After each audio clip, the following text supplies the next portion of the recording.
President Obama's half-brother, Malik Obama, right here on set. That and more as we continue from the MGM Grand. We're on the Vegas Strip and we'll continue.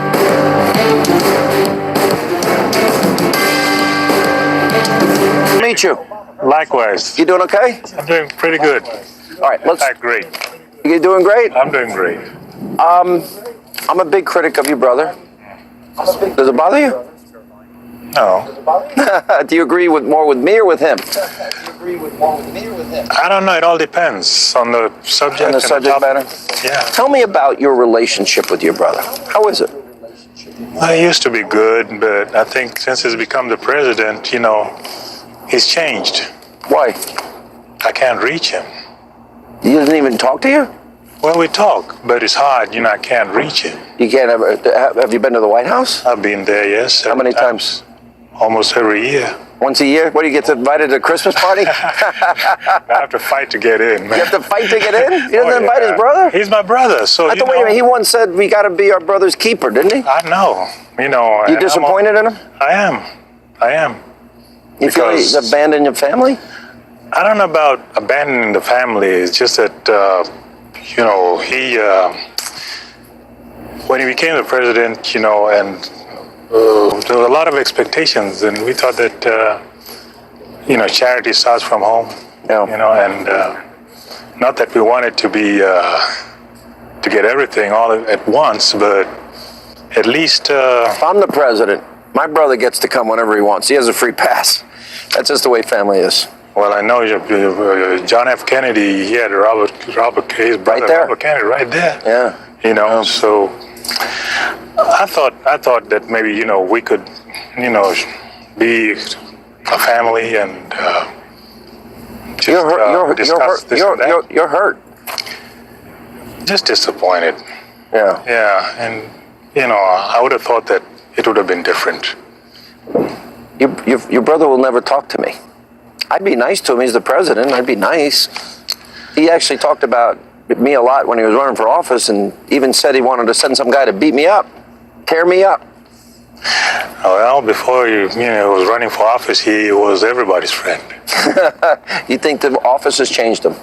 Has changed him. I think he's been sucked into that matrix. Yeah. And mesmerized by the power. You think so? I think so. Yeah, because what makes you think that? He was a different guy. What was different about him? He was, humble, and he would listen. There was a soft side of him. But now, he's just too formal and stiff. Even when you're alone? Even when we're alone. There's not too much that we can talk about that is really hard, brother to brother. It's too formal, it's like he's busy, he's got this line of people, all these people, want to see him. So it would have been nice if, let's say, maybe I could go and have dinner with him, and then... So when you see him, how long are you talking to him for? Maybe 15 minutes. That's it? 20 minutes. That's got to be disappointing. How do you feel? I always give out numbers. I don't think he's done a good job. We have 95 million Americans in the labor force, the lowest labor participation rate since the 70s, the worst recovery since the 1940s, the lowest home ownership rate in 51 years. Since your brother's been president, 13 million more Americans on food stamps, 8 million more Americans in poverty, and he once said $9 trillion in debt is irresponsible and unpatriotic. We almost have 20 trillion. He's accumulated more debt than 43 presidents before him combined. Am I being a tough critic, or am I saying he didn't really do that good? Well, you're spewing out the numbers. The numbers speak for themselves. The numbers. Numbers are numbers. Being spewed. You're spewing them out. So I'm not going to argue with that, because the thing is that I myself, I would have liked for him to do better, because he was a community organizer when I first met him. So him sometimes go into the community. And not without the trappings of I don't want to defend you, brother. I think the trappings of power are tough. You're a president, you get isolated, but I think it's all the more reason to bring your family closer to keep you real, keep you grounded. Which is true. I have an idea. You and I will make a call He'll take your call and you say, I'm with my buddy Hannity. We want to come see you and keep you real. What do you think? I don't know, because the security and everything going through. No, they can. I'm not bringing anything in with me. I'm good. I'm not. I was out there. I'm going to respect the office of the president. I was in there one time. Yeah. And going out, I see a Marine. You know, there's a Marine out there. And he was the coolest guy. Semper Fidelis. Yes, sir.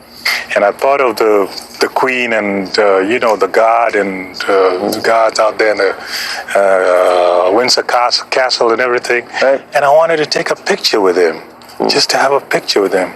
And my brother said no. No? And I don't know if it's a security thing. He's the president. If you wanted the picture, you could have had the picture. It's just a simple thing like that. So, and I've tried to get friends just for him to shake hands with and... No, okay, these are my friends. I bet if you played golf, you'd see him more often. He plays a lot of golf, you know. Oh, yeah. What is your future? Who are you going to vote for in this election? Mr. Trump. Why Trump?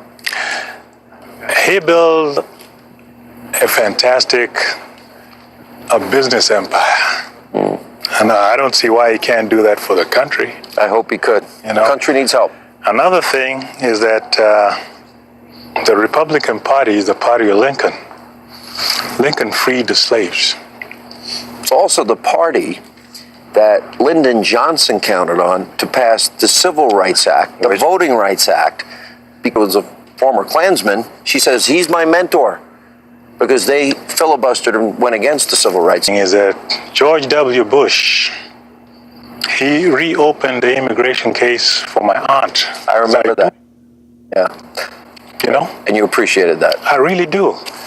Very nice to meet you, Malik. God bless you. You're welcome. And if your brother wants to invite us, I'm willing to go, okay? You're on. All right. Thanks a lot. And coming up, we have more Hannity right after the break as we continue from the Vegas Strip, the MGM Grand.